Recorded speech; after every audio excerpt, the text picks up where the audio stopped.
Muy buenos días a todos los que me escuchan y me ven por acá, por este programa Periodismo y Sociedad en TV, por acá por este canal 19 Cinevisión.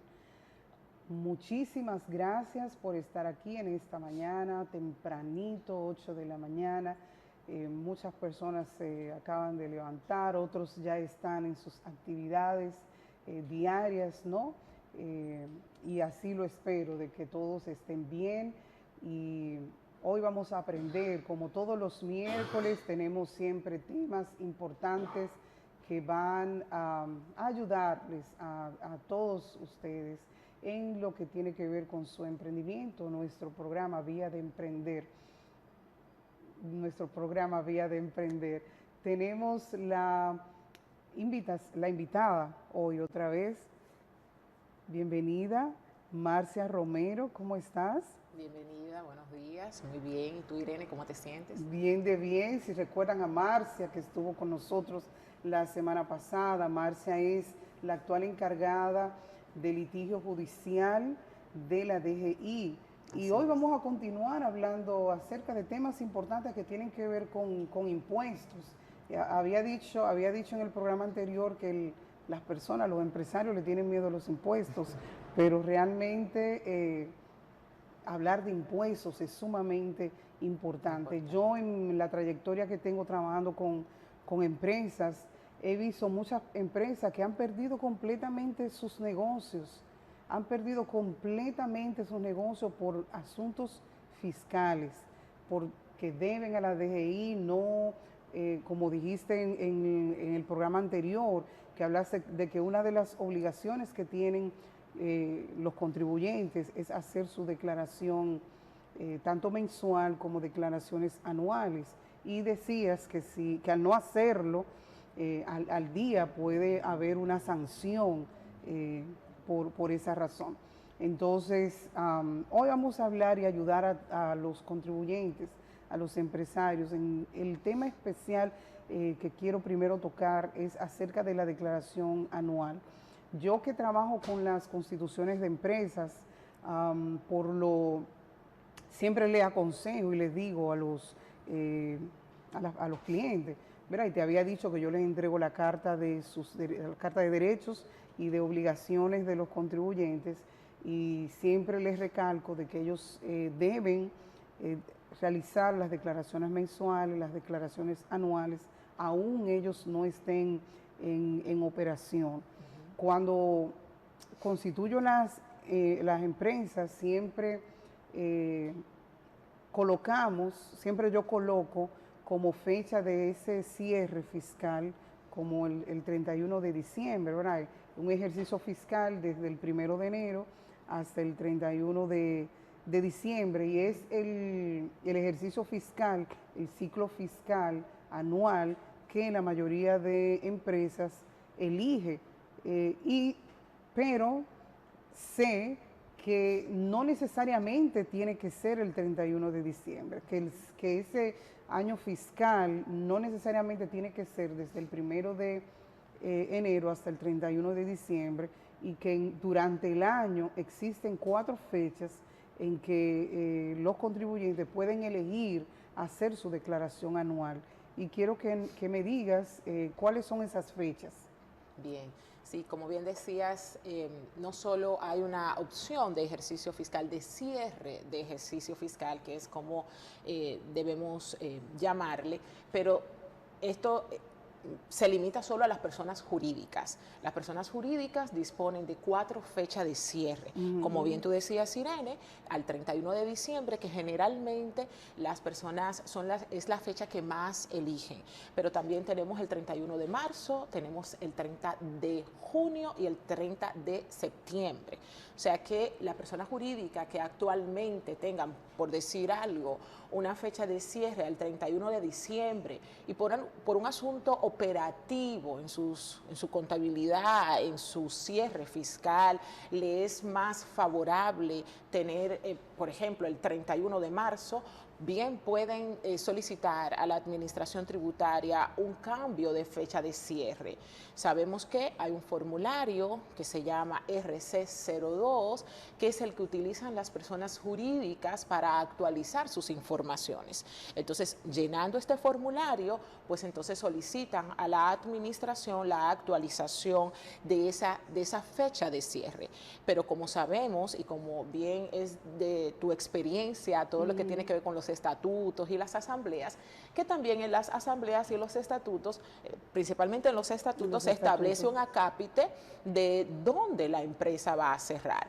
Entonces, previo a ir a la Administración Tributaria a realizar ese llenado de ese RC02, deben actualizar mediante una asamblea ordinaria ese acápite en los estatutos constitutivos de la sociedad, y luego entonces que en Cámara de Comercio registren esa asamblea, modifiquen ese artículo en los estatutos de la sociedad y emitan el registro mercantil actualizado, pues entonces pasan a la Administración Tributaria, llenan el formulario RC02, adjuntan los documentos que sustentan el cambio de cierre y sin mayores inconvenientes la Administración pues entonces procede a actualizar.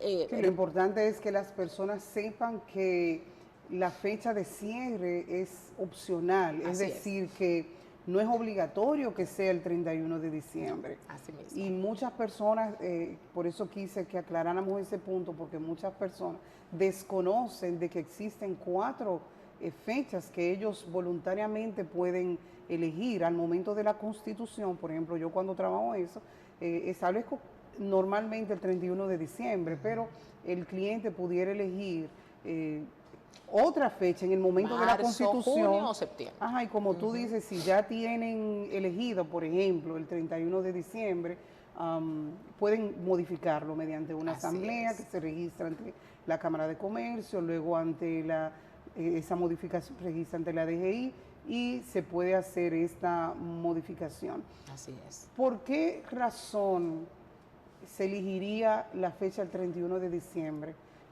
Porque es la que más se utiliza. ¿Por qué razón se utiliza más el 31 de diciembre y por qué tal vez otras empresas deciden hacerlo en otra fecha?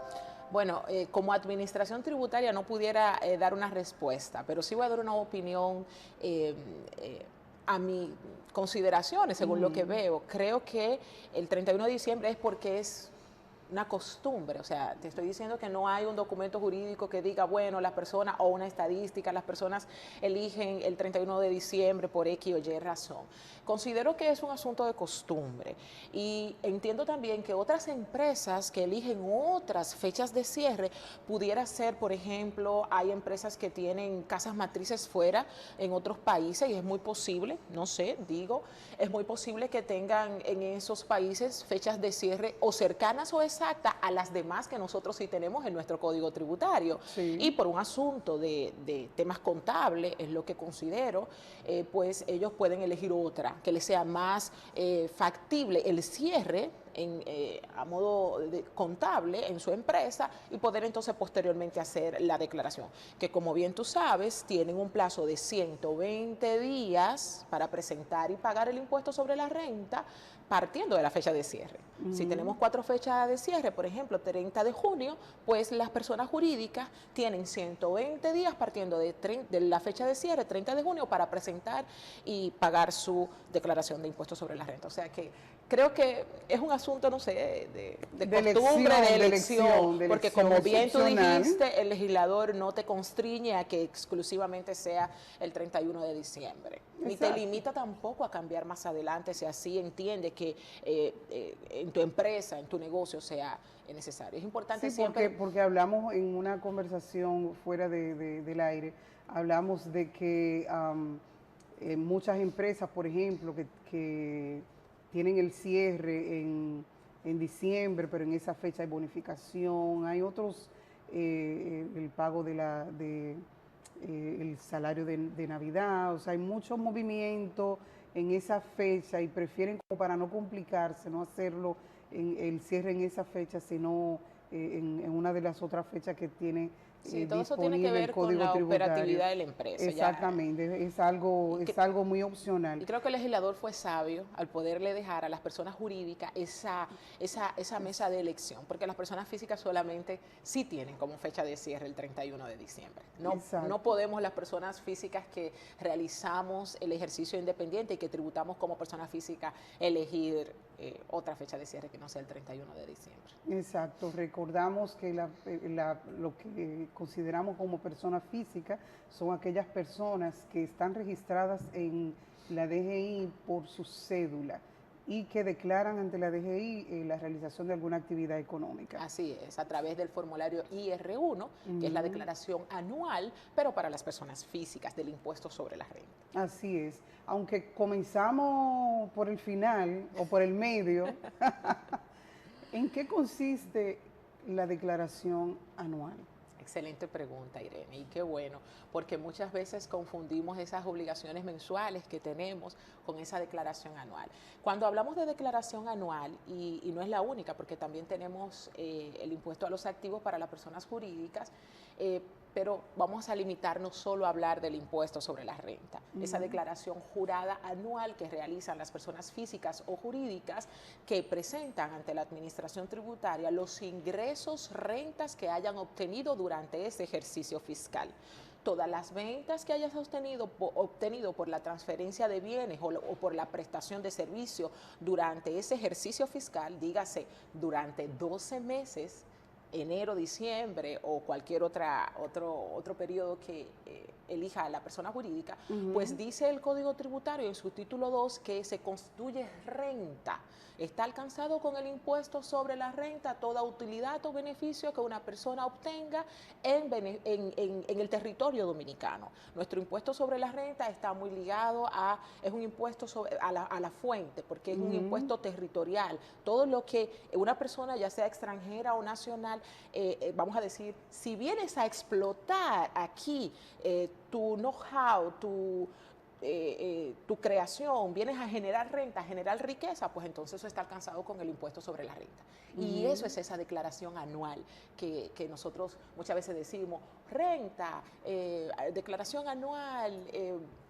Lo conocemos más como declaración anual. Así es, sí. Entonces de eso se trata, de todas esas riquezas que el mismo Código Tributario en su título 2 establece que no todo lo que me ingresa está grabado con el impuesto sobre la renta.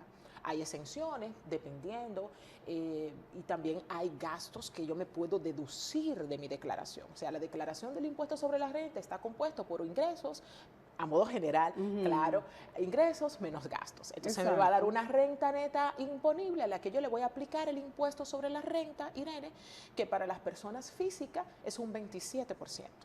Pero para las personas jurídicas es un 27%, pero para las personas físicas es un 15, un 20 y un 25%. O sea que las personas físicas tributamos con una tasa diferente a las personas jurídicas. Las personas jurídicas y también las personas físicas tienen deducciones admitidas, por ejemplo. Podemos decir, las personas jurídicas tienen el derecho de poderse deducir esos gastos, dice el Código Tributario, que son admitidos esos gastos que me ayudan a generar, conservar y mantener mi renta. Todo lo que yo invierto para generar renta es un gasto deducible. Todo lo que yo genero para mantener, porque es posible que en ese ejercicio fiscal no haya tenido un beneficio, pero me ayudó a mantener mi renta. Principalmente al inicio de un negocio, es todo gasto. Así es. Es gasto. O sea, en ese primer año esa declaración está repleta de gastos y la mayoría de las declaraciones en el primer año presentan pérdidas. Así es. En el programa anterior estuvimos hablando de esos deberes y dentro de los deberes decíamos que debo emitir comprobante. Para yo deducirme gastos en mi declaración del impuesto sobre la renta, debo sustentar esos gastos en comprobantes fiscales. Si no están sustentados en comprobantes fiscales, pues entonces es un gasto no admitido. Y la administración tributaria, en su facultad de fiscalizar e inspeccionar, bien puede impugnar esos gastos. Evidentemente, bajo un proceso administrativo regulado y cuidando los derechos del contribuyente de poder presentar alguna prueba que demuestre que ese gasto es admitido, vamos a decir. Sí. Tenemos la norma que nos rige para la determinación cuando la administración tributaria considera que debe ir a ver cómo Irene presentó su declaración. Va, evalúa y se abre un proceso de determinación. Sí, yo quiero que hablemos después de la pausa, que vamos a tener una pausa ahora, quiero que hablemos un poquito acerca de esos gastos. Bien. Vamos a una pausa y regresamos en breve.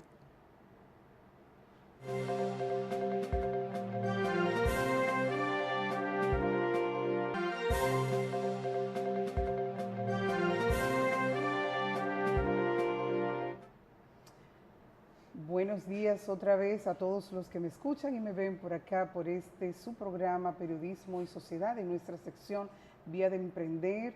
Hoy tenemos como invitada a Marcia Romero. Recordamos a Marcia, hemos estado hablando desde la semana pasada acerca de impuestos. Marcia, nos quedamos hablando en el otro, antes del corte comercial, acerca de los gastos.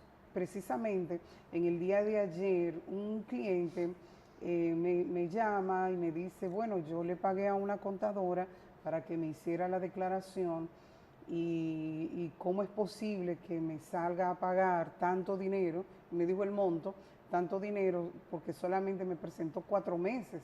Entonces, cuando me manda la información, ¿verdad?, que le facilitó la contadora, yo dije, pero ese es el IR2, esa es la declaración anual, eso no es de 4 meses, eso es de todo un año. Entonces, igual se lo encontraba caro. Entonces yo le dije, bueno, ¿cuáles gastos tú declaraste? Entonces ahí comencé a validar, ¿verdad?, los gastos que él declaraba, y dentro de los gastos él no tenía, gastos que él sí tiene, electricidad, teléfono, alquiler, él lo tiene a nombre de él. Entonces yo le dije, bueno, ahí, entonces esas son cosas que tú tienes que modificar, y esos servicios que tú estás pagando, que son deducibles del impuesto, tú deberías hacer ese cambio, esa modificación, y solicitar de que en vez de estar a nombre tuyo, tienen que estar a nombre de la empresa para que sí puedan ser deducibles. Entonces, háblame para la persona jurídica, ¿verdad?, las empresas que están debidamente constituidas, ¿cuáles son los gastos que les son deducibles? Bien, como decíamos, lo primero es que tienen que estar sustentados en comprobante fiscal. Eso es un punto que no podemos obviar. El artículo 287 y 288 del Código nos hablan de aquellos gastos admitidos, aquellas deducciones admitidas y aquellas deducciones que no son admitidas. Dentro de las que están admitidas, en principio, a modo general, podemos decir que son todas aquellas que nos permiten a nosotros conservar y mantener la renta, como ya hemos dicho. De manera puntual podemos decir que si una empresa, por ejemplo, adquirió un préstamo para invertirlo en el negocio, para comprar los mobiliarios de ese negocio, y está pagando en el banco, y ese préstamo está cargado a la empresa, pues entonces eso es un gasto que evidentemente incurrió, es un gasto que puede deducirse, esos intereses lo puede deducir. Puede deducir, por ejemplo, esa compra de esa materia prima para yo generar el bien que voy a vender.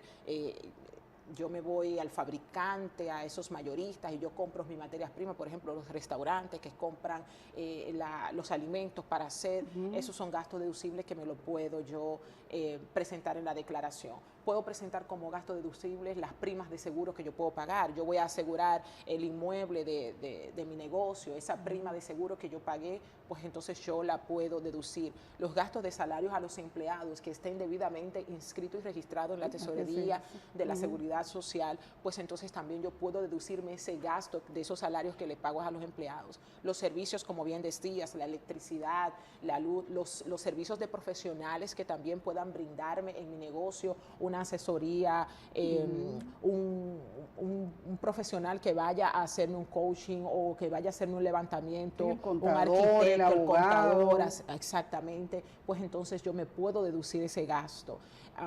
También me puedo deducir como gastos esos técnicos que van, un plomero que va a arreglarme, el que arregla las gramas de la empresa, esas personas que son, vamos a decir, hasta el momento informales. Hay un comprobante que se llama el comprobante de compra, que se utiliza para sustentar esos pequeños gastos de personas menores, informales, exactamente, y yo bien puedo deducírmelo. O sea, básicamente, si nos podemos a ver la lista del artículo 287 de la ley 1192, que instituye el Código Tributario, allí vamos a poder ver de manera clara todos los gastos. Le invito a las personas que nos están viendo a que conjuntamente al artículo 282 pues puedan ver también el reglamento del impuesto sobre la renta, porque hay algunos gastos, por ejemplo, pérdidas en la empresa, cuentas incobrables, que tienen un tratamiento que se complementa con lo que establece el reglamento. Sí. O sea que les invito a que, siempre esa lectura que hacemos de noche, esa lectura, yo le digo a las chicas cuando estamos en el salón, esa lectura de salón, que complementemos, y ese artículo de manera puntual le puede dar.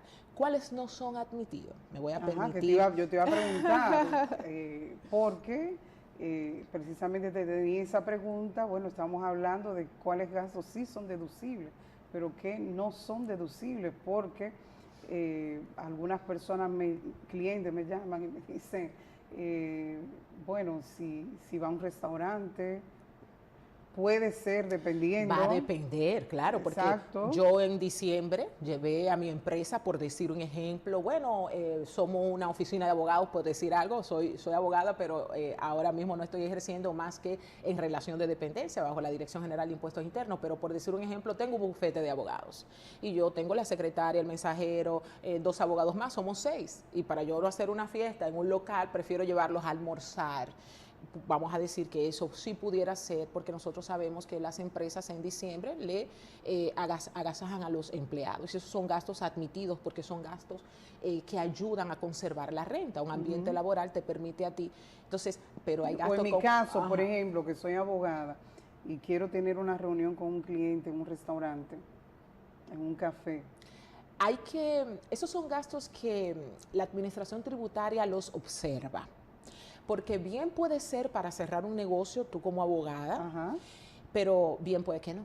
Sí. Y como no se puede, hay una línea muy fina allí en ese gasto, que no se puede delimitar exactamente qué eso fue lo que se trató en esa junta, pues entonces es observable, es observable. Porque yo sé que en la declaración existe una parte que se llama gasto de representación. Así es.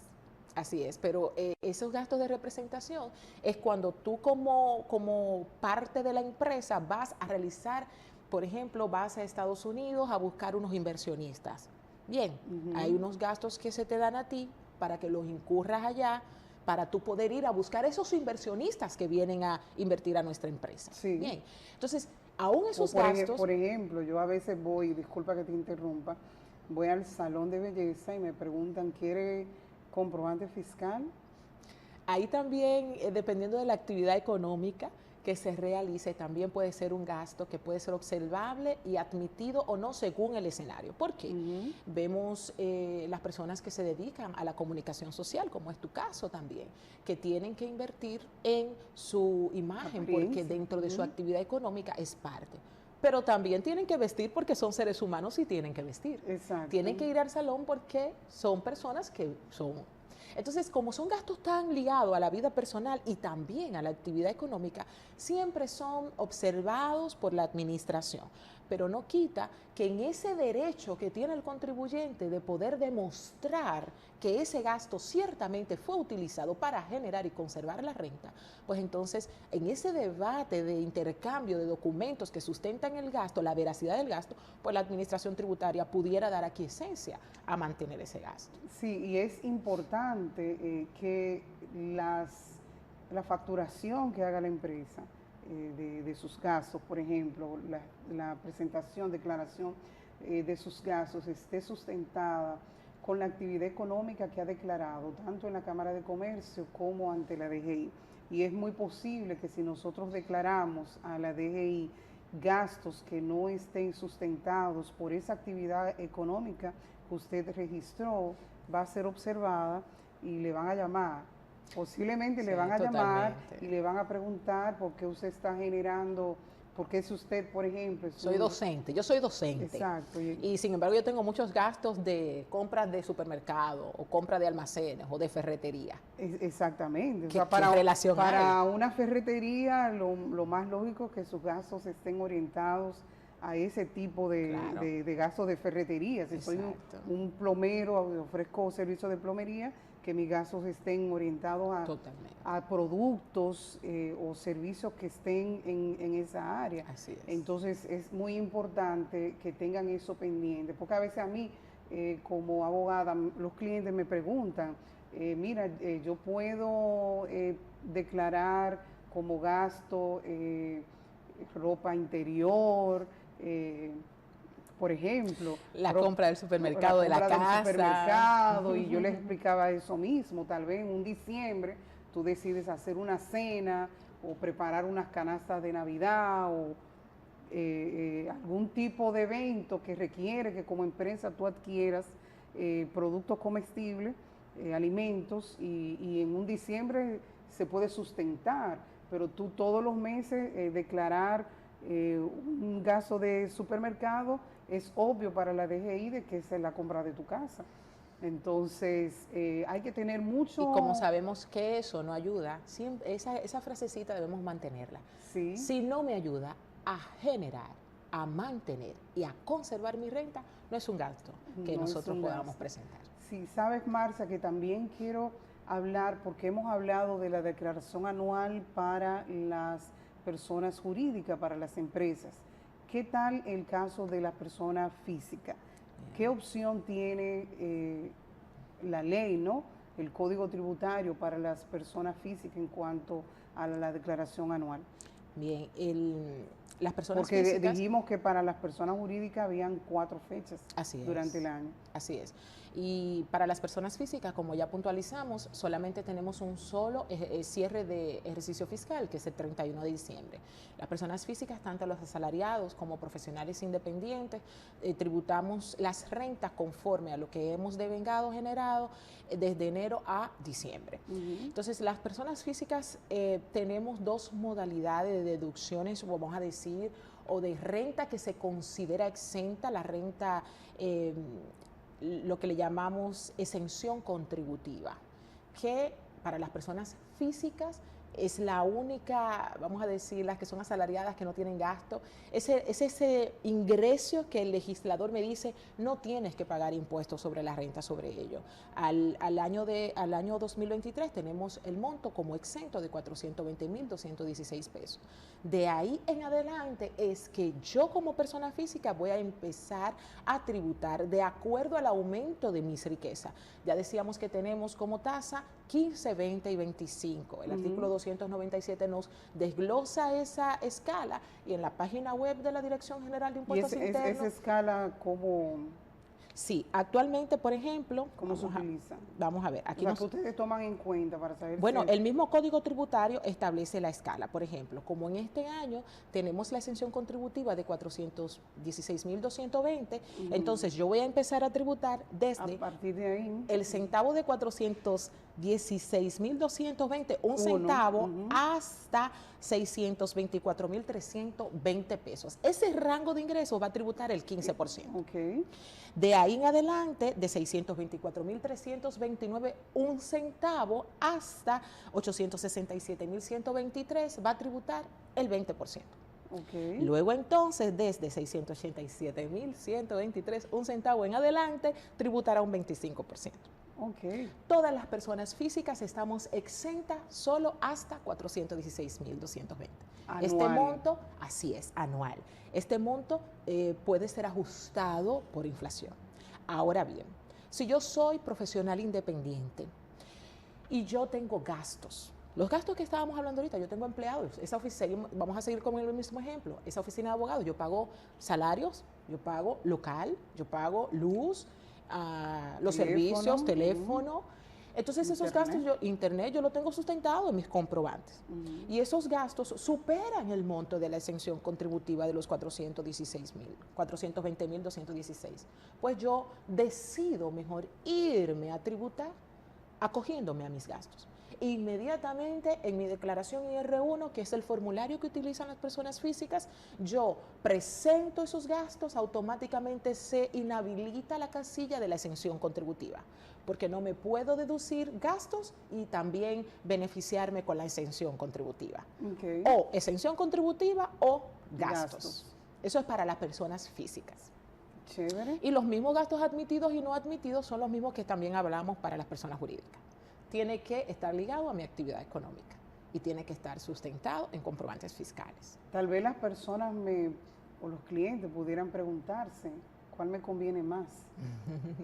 Bueno, como persona física, ya dije, si la exención contributiva son 420.216 y tú tienes gasto de 800.000 pesos sustentados en comprobante y que están relacionados a tu actividad económica, pues evidentemente debes tributar presentando tus gastos. Pero si en este año tú solamente, por ejemplo, por decir algo, tuve ingresos y no tuve muchos gastos porque no hubo mucha operación, no pude invertir mucho, pues entonces acógete a tu exención contributiva. Claro. El legislador lo ha dispuesto en la ley y es sin mayores inconvenientes. Y no imputa uno a otro. O sea, la administración tributaria no te observa si eliges uno al otro porque está establecido en el Código Tributario. O sea que para eso, incluso el mismo formulario, el IR1 de la declaración de renta para la persona física, está creado para eso. Está creado para esperar a ver qué tú me vas a presentar. Exacto. Inmediatamente me colocas un gasto, el formulario asume que rechazaste la exención contributiva. Inmediatamente solo me presentaste ingresos y no me presentaste gasto, el formulario asume que te vas a acoger a la exención contributiva. O sea que ya eso va a depender de la decisión de la persona física. Vemos cómo el Código Tributario provee opciones, porque hablábamos en el programa anterior de que la persona le teme a los impuestos, pero realmente la ley ofrece opciones. Tanto para las personas jurídicas como para las personas físicas, para realizar sus declaraciones mensuales y anuales. Vamos a tener una pausa y después de la pausa vamos a hablar acerca de una opción, otra opción que tiene el Código Tributario para realizar las declaraciones de impuestos. Vamos a ir a una pausa comercial.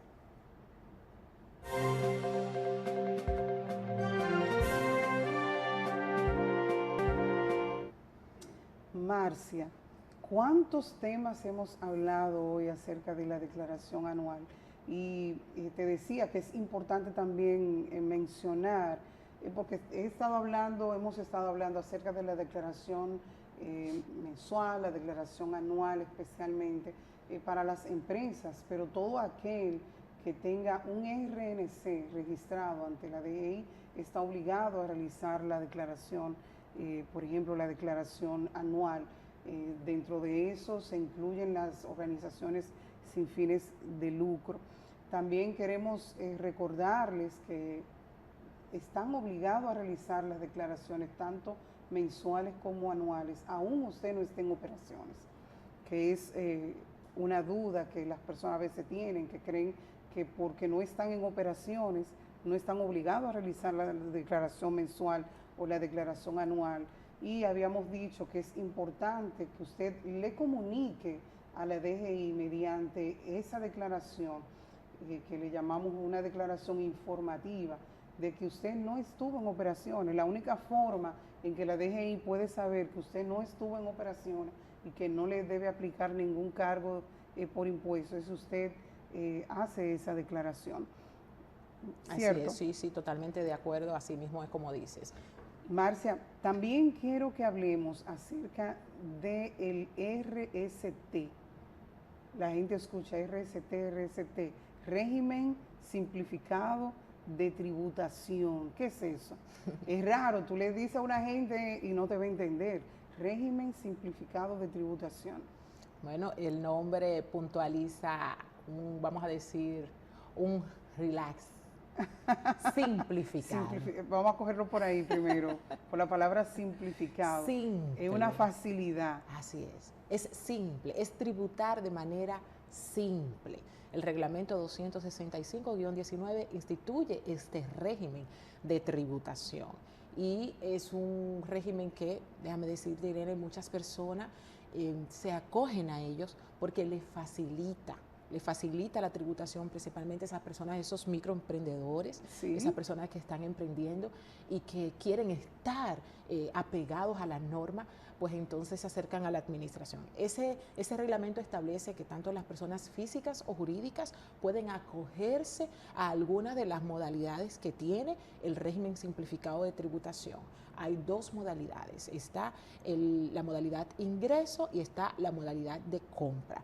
De acuerdo a lo que es la modalidad de ingresos, nosotros tenemos que aquellas personas físicas o jurídicas o también del sector agropecuario que sus ingresos anuales no superan la suma de 10.742.792.74 pesos anuales, pues entonces pueden solicitar y acogerse al régimen simplificado de tributación.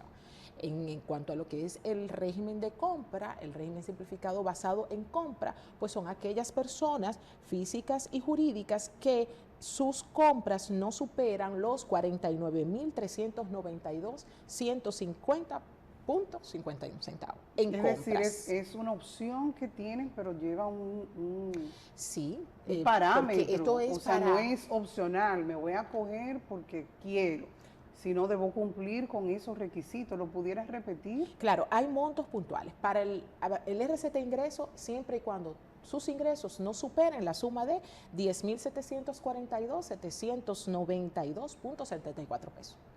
RCT ingreso. Eso es anual. Anual. Pero es muy poco. 10 millones.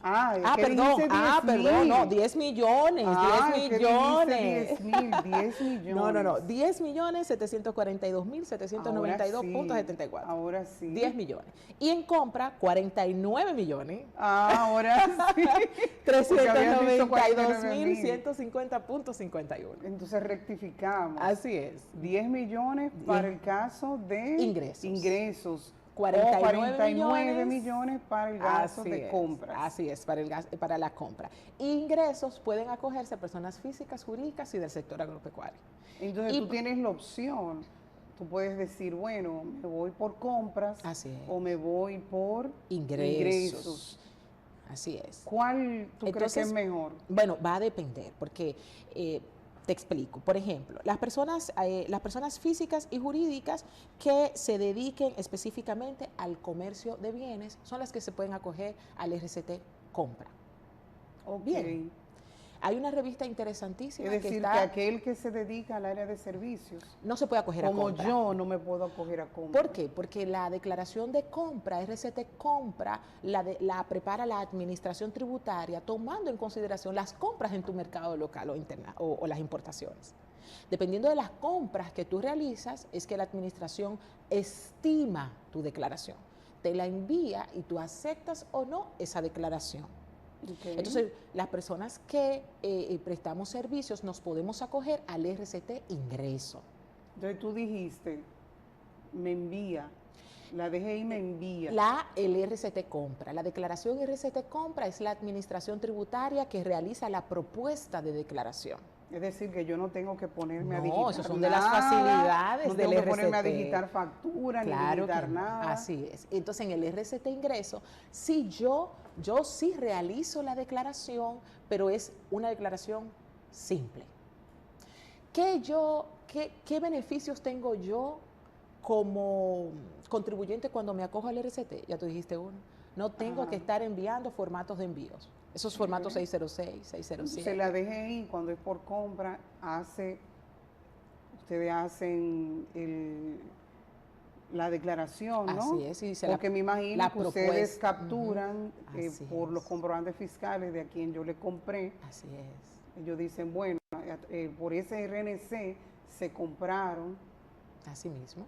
Tanto monto y esa va a ser tu declaración y tú vas a pagar. Se hace una estimación, se hace una estimación y entonces también se aceptan gastos y se establece la propuesta. El contribuyente bien puede aceptar o no esa declaración. Tú me lo envías por correo. Así es. Y está en la oficina virtual. En la oficina virtual. Se habilita en la oficina virtual. Así es. Y yo tengo la opción de decir si acepto o no. Ajá. Si no aceptas, entonces debes tributar por el régimen ordinario, que es el que estábamos explicando en el segmento anterior. Si no lo acepto. Así es. No hay alguna forma de que si yo no acepto por alguna razón, de que ustedes verifiquen, tal vez hay algo mal ahí, verifiquen y aún continúe siendo una declaración por el régimen simplificado. Siempre la administración tributaria está abierta a poder verificar lo que el contribuyente considera no es atinente a sus actividades. Okay. Sin embargo, el RCT, por las facilidades que brinda y por la fecha límite que tiene, nosotros tenemos hasta el último día laborable de febrero para presentar y pagar esa declaración de renta. En cuanto al RCT, tanto ingreso como compra, entonces el tiempo es un poco corto. Entonces los contribuyentes deben de manera puntual estar de la mano, como dijimos en el programa anterior, de su oficial de contribuyentes, para estar de la mano, para cuando llegue el momento de presentar y pagar su declaración, pues ya ellos estén conteste hacia dónde van. ¿Por qué? Porque hay incluso formularios que tú misma, Irene, puedes ir colgando un poco para ir proyectando cómo va a venir tu declaración. O sea, el RCT es una facilidad que le permite al contribuyente poder estar al tanto de a qué va. Entonces, durante todo, aunque es una declaración anual, yo puedo ir durante el año puedo ir viendo, porque ustedes lo van a ir yo sé que compré ahí. Yo como contribuyente sé que compré. Exacto. Y yo misma puedo ir proyectando. Déjame ver cómo voy a ir. Pero eso es mi contabilidad interna. Sí, ¿no? Y monitoreando mi oficina virtual. Los contribuyentes deben monitorear su oficina virtual. Sí. Por si hay un gasto, una compra que no se contrapone con, yo no compré esto, yo no fui a... Entonces ahí vienen los canales de denuncia que hablábamos, el derecho de usted denunciar que, por ejemplo, se le están reportando compras que no son de su operatividad diaria. Entonces las compras que yo voy haciendo durante el año se van a ir reflejando ahí en la oficina virtual. Claro, porque los terceros están declarando sus formatos. Exacto, mensuales. Claro, los terceros declaran sus ingresos en el 607. Entonces, y esos cuando son gastos yo me para acojo al régimen simplificado de tributación, yo no tengo que hacer las declaraciones mensuales. No tienes que enviar los formatos de envío, los 606, 607. Exacto. No tienes la obligación de enviarlos. No, eso es una de los beneficios. Entonces no tengo necesidad, por ejemplo, de pagar un contador que me haga esas declaraciones de todos los meses. Los formatos, exactamente. No exactamente. Tampoco las personas que están acogidas al RCT no tienen que pagar el anticipo.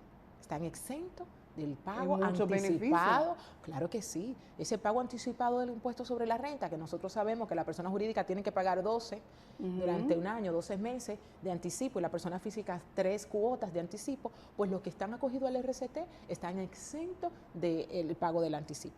Aunque no es el tema, pero sí quisiera que explicaras, tal vez para algún emprendedor, la palabra anticipo tal vez es algo nuevo. Claro, el anticipo es un pago anticipado del impuesto sobre la renta. El Código Tributario establece de que las personas físicas debemos de pagar 3 cuotas de anticipo, y eso va a considerarse, a tomar en consideración el impuesto liquidado de mi declaración anterior.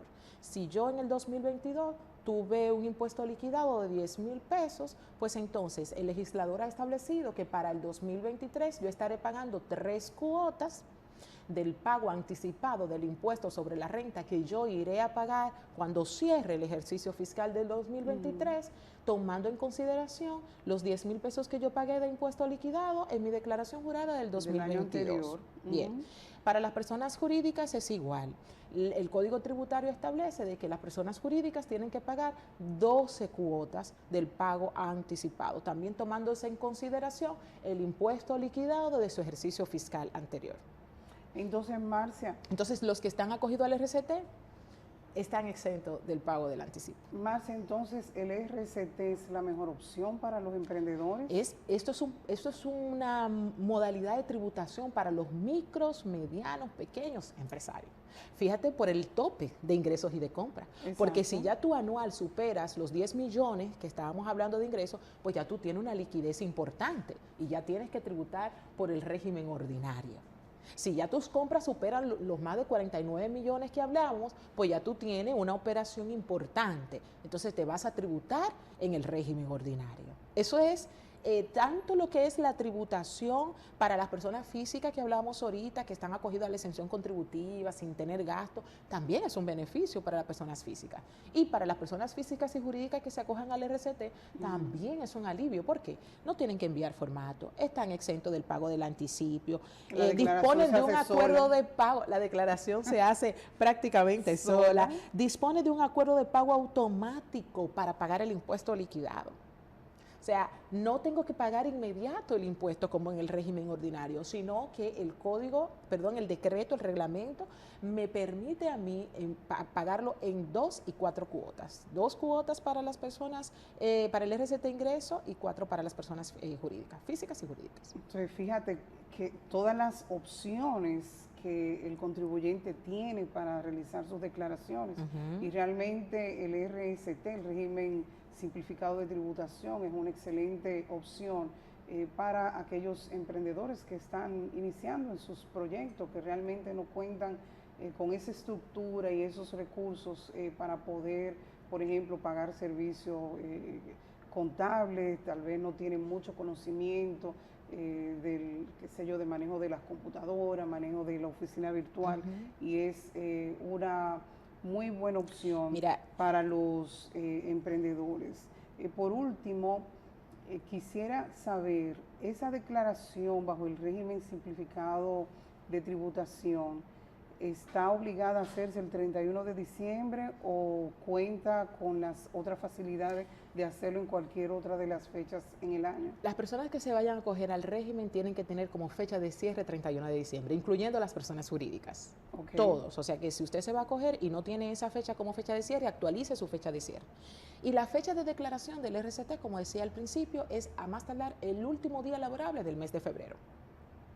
Ok, o sea, no cuentan porque ahora hay una fecha que en mayo. Bueno, pero la de mayo es por el cierre del 31 de diciembre y es el régimen ordinario. El RCT no, el RCT, ya las personas del RCT declararon en febrero. Exacto. Importante, Irene, las personas acogidas al RCT tienen acuerdos de pago. 2 cuotas, 2 cuotas para la persona física y para las jurídicas 4. Y también, Irene, para solicitar acogerse al RCT, debe de hacerlo 60 días antes de la fecha de cierre, que es el último día laborable de febrero. O sea que si a usted le interesa, acérquese a la administración, le damos talleres a las personas para que sepan. Todavía están a tiempo. Sí, para este año. Sí, solicite capacitación, le damos capacitación, le mostramos qué hacer y ya usted decidirá si le conviene y entonces puede solicitar los 60 días antes. Es decir, que tienen hasta el mes de octubre para solicitar ese cambio de tipo de declaración. Es importante que lo hagan así mismo, como tú dices, con tiempo, porque si te lo rechazan porque tienes alguna situación que ajustar, tienes tiempo de hacerlo antes de que venga la fecha límite de presentación. Marcia, muchísimas gracias. Yo pienso que vamos a tener que invitarlo otra vez a Marcia, porque cuántos temas importantes hemos estado aprendiendo muchísimo. Muchas gracias a todos los que nos han estado escuchando. Recuerden que el programa queda grabado en el Facebook del programa Periodismo y Sociedad y también mediante Reels en mi Instagram, Irene Lugo Espinosa. Muchas gracias por habernos acompañado. Que tengan un excelente día.